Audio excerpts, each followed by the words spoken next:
America தன்னோட தேசிய பாதுகாப்புக்காக கிரீன்லாண்ட வாங்கணும்னு ஒரு பேச்சு அடிப்படுது. கேட்கவே ரொம்ப ஆச்சரியமா இருக்குல்ல. ஆனா இதுக்கு பின்னாடி சில பாதுகாப்பு காரணங்க சொல்லப்படுது. அது என்னென்ன, உண்மையில அதுக்கு அவசியம் இருக்கா? வாங்க இத பத்தி கொஞ்சம் ஆழமா பார்க்கலாம். இந்த ஒரு வரி தான் நாம ஏன் இத பத்தி பேசுறோங்கிறதுக்கான மொத்த காரணமும். இங்கே டொனால்ட் ட்ரம்ப் என்ன சொல்றாருன்னு பாருங்க. நீங்க கண்டிப்பா கிரீன்லாண்ட வச்சிருக்கணும்னு ஒரு தடவை சொல்லல, 4 தடவை கண்டிப்பா கண்டிப்பா கண்டிப்பா கண்டிப்பான்னு சொல்றாரு. அப்போ இது ஏதோ சாதாரண விருப்பம் இல்ல, ஒரு கட்டாய தேவைன்னு அழுத்தமா சொல்றாரு. அப்போ நம்ம எல்லாருக்கும் வர்ற முதல் கேள்வி இதுதான். ஒரு நாட்டை விலைக்கு வாங்கினா மட்டும்தான் தீர்க்க முடியும்னு சொல்ற அளவுக்கு அப்படி என்னதான் பாதுகாப்பு பிரச்சனைகள் இருக்கு? வாங்க அவங்க சொல்ற வாதங்கள் என்னென்னு ஒன்னொன்னா அலசி பார்க்கலாம். முதல்ல சொல்லப்படுற காரணம் இன்னைக்கு நேத்து வந்ததில்ல. இதோட வேர்கள் எல்லாம் பனிப்போர் காலம் வரைக்கும் போகுது. ஆமா, இது ஒரு பழைய அச்சுறுத்தல். முக்கியமா ஏவுகணை தாக்குதல் சம்பந்தப்பட்டது. பொதுவா நம்ம உலகத்தை பார்க்கும்போது இந்த மாதிரி ஒரு மேப்பை தான் பார்ப்போம் இல்லையா? ஆனா ஆர்க்டிக் பகுதியோட புவிசார அரசியல புரிஞ்சுக்க இந்த பார்வை பத்தாது. உண்மையில இதை நம்மள கொஞ்சம் தப்பாவும் வழிநடத்தலாம்.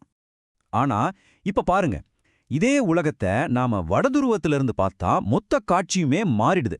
ரஷ்யாவில இருந்தோ அல்லது சீனாவில இருந்தோ அமெரிக்காவை தாக்க ஒரு ஏவுகணை அனுப்புனா அதுக்கு மிக குறுகிய பாதை எது தெரியுமா?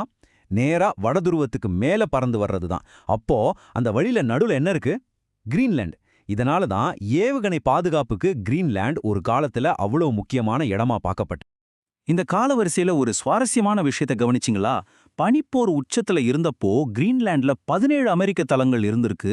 கிட்டத்தட்ட 15,000 வீரர்கள் இருந்திருக்காங்க. ஆனா இன்னைக்கு நிலைமை என்ன? ஒரே ஒரு தளம், அதுலயும் வெறும் 150 வீரர்கள் தான். இந்த எண்ணிக்கை வித்தியாசமே அந்த பழைய அச்சுறுத்தல் எந்த அளவுக்கு மாறிடுச்சுன்னு நமக்கு நல்லாவே காட்டுது. சரி, இந்த ஏவுகணை அச்சுறுத்தலை சமாளிக்க அமெரிக்கா பல வருஷமாவே ஒரு அமைப்பை செயல்படுத்திட்டு வருது. அதுக்கு பேரு தான் BMEWS, அதாவது பலிஸ்டிக் ஏவுகணை ஆரம்ப எச்சரிக்கை அமைப்பு.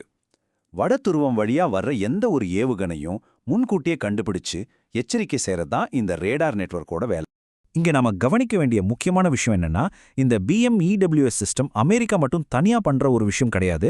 இது ஒரு சர்வதேச கூட்டு முயற்சி. நீங்களே பாருங்க, கனடால மட்டும் 47 ரேடார் ஸ்டேஷன்கள் இருக்கு, அலாஸ்கால 15 இருக்கு, கிரீன்லாண்ட்ல 1 தான் இருக்கு. அப்போ இது ஒரு கூட்டு பாதுகாப்பு அமைப்பு. ஆக முதல் வாதத்துக்கான பதில் ரொம்பவே தெளிவா இருக்கு. ஏவுகணை அச்சுறுத்தலுங்கிறது ஒரு உண்மைதான், மறுக்கல.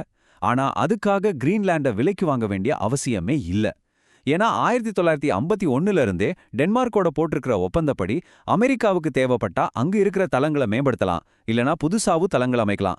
அதுக்கு முழு சுதந்திரமும் ஏற்கனவே இருக்கு. சரி, அந்த பழைய காலத்து ஏவுகணை அச்சுறுத்தலை விடுங்க. இப்போ 2வது வாதத்துக்கு வருவோம்.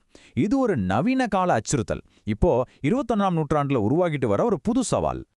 உலகம் சூடாகிறதுனால ஆர்க்டிக் பகுதியில் இருக்கிற பனியெல்லாம் உருகி புதுசா கப்பல் போக்குவரத்துக்கான வழிகள் திறக்குது. இந்த வாய்ப்பை ரஷ்யாவும் சீனாவும் நல்லா பயன்படுத்திக்கிறாங்க. அவங்களோட கடற்படை நடவடிக்கைகளை அங்க அதிகப்படுத்திட்டே இருக்காங்க. இது மட்டும் இல்லாம அங்க இருக்கிற இயற்கை வளங்களுக்காகவும் ஒரு பெரிய போட்டியை உருவாகியிருக்கு. இந்த விஷயத்துல அமெரிக்கா இப்போதான் கொஞ்சம் முழிச்சுக்கிட்ட மாதிரி தெரியுது. சரி, இந்த கடற்படை சவால் நிஜம்தான். ஆனா இதுக்கு தீர்வு கிரீன்லாண்ட சொந்தமாக்குறது தானா? யோசிச்சு பாருங்க. இது கிரீன்லாந்து சம்பந்தப்பட்ட ஒரு சின்ன பிரச்சனை இல்ல. இது ஒட்டுமொத்த நேட்டோ கூட்டணிக்கும் இருக்கிற ஒரு பெரிய கடற்படை சவால்.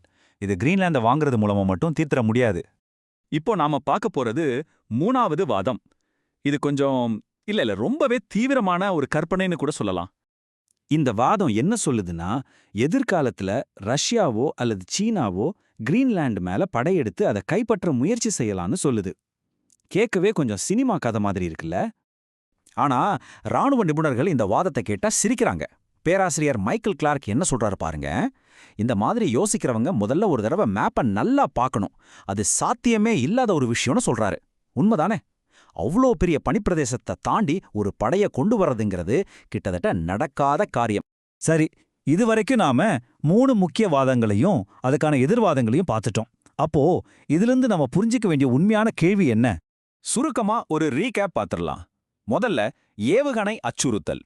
அதை சமாளிக்க ஏற்கனவே BMEW சிஸ்டமும் டென்மார்க்கோட ஒப்பந்தமும் இருக்கு. 2வது கடற்படை சவால். அது உண்மைதான், ஆனா அது ஒரு நேட்டோ கூட்டணியோட ஒட்டுமொத்த பிரச்சனை. 3வது படையெடுப்பு. அது புவியியல் ரீதியா சாத்தியமே இல்லாத ஒண்ணு. அப்போ கடைசியா நாம இந்த ஒரு பெரிய கேள்வியில தான் நிக்கிறோம். இன்னைக்கு இருக்கிற பாதுகாப்பு தேவைகள் எல்லாத்தையும் கிரீன்லாண்டை விலைக்கு வாங்காமலே சமாளிக்க முடியும்னா அப்புறம் எதுக்காக அதை வாங்கணுங்கிற பேச்சு வருது? ஒருவேளை சொல்லப்படுற பாதுகாப்பு காரணங்களை தாண்டி இதுக்கு பின்னாடி வேற ஏதாச்சும் காரணங்கள் இருக்குமோ? இத பத்தி நீங்க என்ன நினைக்கிறீங்கன்னு யோசிச்சு பாருங்க.